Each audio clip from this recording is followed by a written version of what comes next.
Hey, how you doing? Today is the 16th of August. I lost track for a second.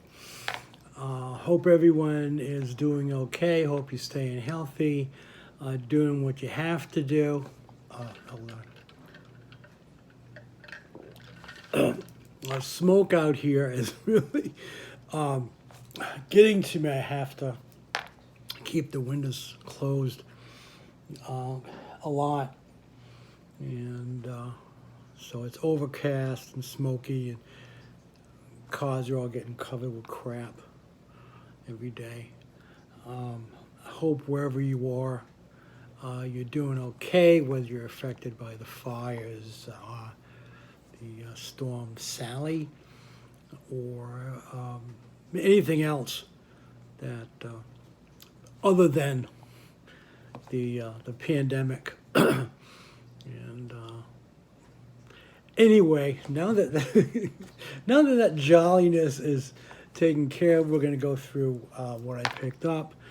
As usual, these are from Nuclear Comics in Laguna Hills and Torpedo Comics in Orange. So we're going to go ahead, and these are alphabetically by publisher. And so we're going to start out with Aftershock, Dead Day number 3, and this is about, as in Coco, the dead are able to return for one day. But in this case, they're not all jolly. In fact, one person is actually looking for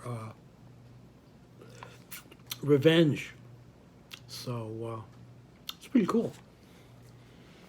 We have a one-shot from Albatross, and this is Fearless Dawn meets Hellboy. My guess would be that maybe this character, Fearless Dawn, who I'm not familiar with, is licensed by IDW. Since Hellboy is usually goes through Dark Horse. But it looks cool.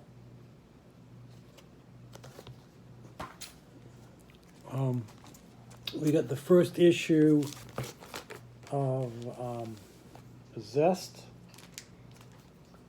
This is from Clover Press, who I'm unfamiliar with. So many new publishers. This is Steve Niles and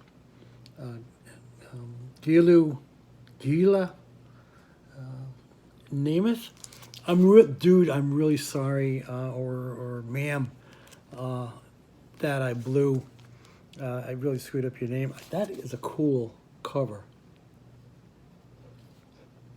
And Steve Niles is really a good writer, and really has the knack for horror. This is You Look Like Death, which is Tales from the Umbrella Academy. Now that looks interesting, doesn't it? I love that cover. And this is by Jode Way, Sean Simon, Ian J. Culbard, and Nate Picos. And that cover is by Leonardo Romero. And that's cool. That really is cool. Okay. I broke down and picked up Detective Comics 1027, which is the 1000th appearance of Batman in Detective Comics. Not really,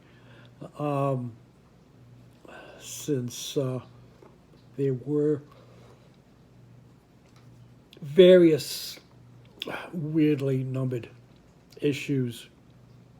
But it is a celebration of that, and I love the old school Batman, and then in the background, along with the current versions of Batman and Nightwing. That is really cool. This is the back cover, which I really like. And I think this is sort of inspired by Batman the Animated Series, the beginning, the opening of that series. There are probably about a dozen or more different covers, and for me, it was the old school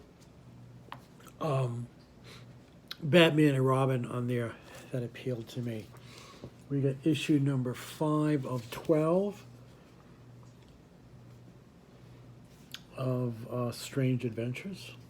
That's cool. That's a cool cover. And as I said before, Mr. Terrific is really good. This ran late.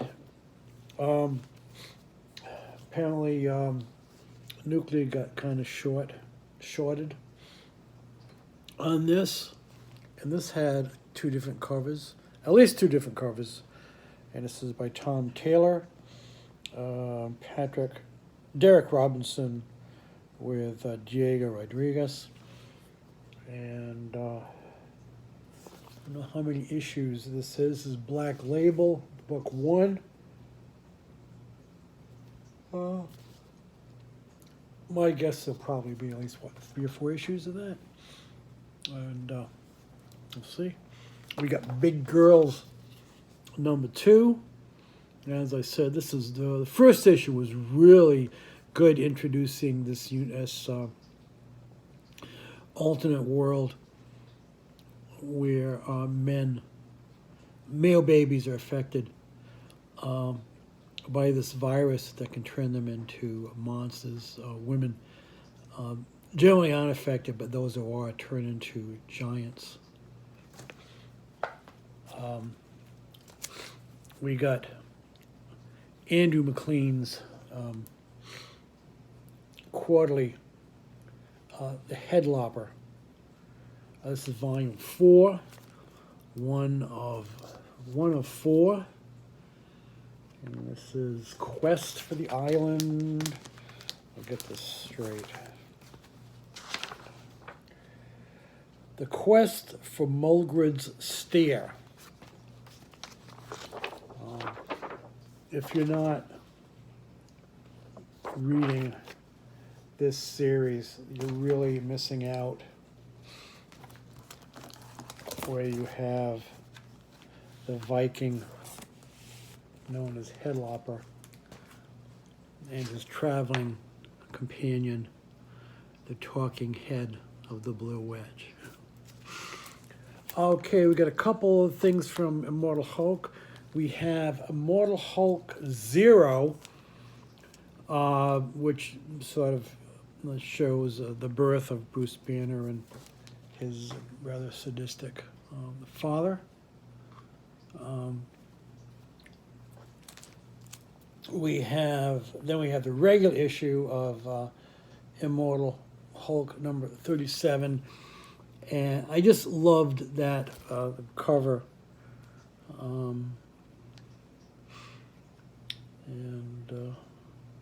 That was just so cool. Hulk is bothered by all this noise, and he goes outside and sees that people are celebrating. First responders, and of course Hulk decides he's gonna clap. And he is the Hulk after all. There are like 3 or 4 regular covers, but that was just so cute. I had to go with that. We got X-Men number 12. And as I said, I'm kind of going back and forth on this. I'm sort of curious about this particular. Can't remember recall his character's name. He's rather odd. He's sort of a mutant who has, I guess, been raised or trapped on Krakoa. And I have a feeling that if the next issue, number 13, ties into that Ten of Swords thing, that's going to probably be my last issue of X-Men, although the last couple issues haven't been bad, so I kind of go back and forth on whether to drop it. From Upshot, we got Old Haunts, 4 of 5, as I say, it's a supernatural crime, and I had not been disappointed yet by any of the stuff from Upshot. Although Archangel 8, not really my cup of tea. Science fiction sort of thing. You might want to check that out. Also from Upshot, Devil's Highway, a serial killer on the road. From Valiant, we got Upshot number 8, and I love that. That's a cool cover. And finally, from Vault, also a company which I enjoy a lot of the stuff that they've had. This is Finger Guns number 5. I think this is the last. Issue. But that, like I said, that's kind of a teen book, older teens. Really nicely done. Kind of romance and stuff. That's it for me. By the way, I recommend both Lovecraft Country, which is really good, really scary. Some of the CGI is a little iffy, but it's well written, well acted, and I highly recommend that. And also I recommend over on Hulu, Woke, which is about a cartoonist who just tries to walk the line, not be too, as he would say, not be too black. And after he is involved in a situation with the police, he is woke and begins interacting with various animated characters and objects, including his Sharpie, which really won't give him a break. Really well done. Based on the book by Keith Kelly? I know I blew that. Anyway, take care. This went on way too long. I'm sorry. Take care of yourself. Whatever's going on out there. Wear your mask. Social distance. Do whatever it takes to stay healthy and stay safe. And peace out.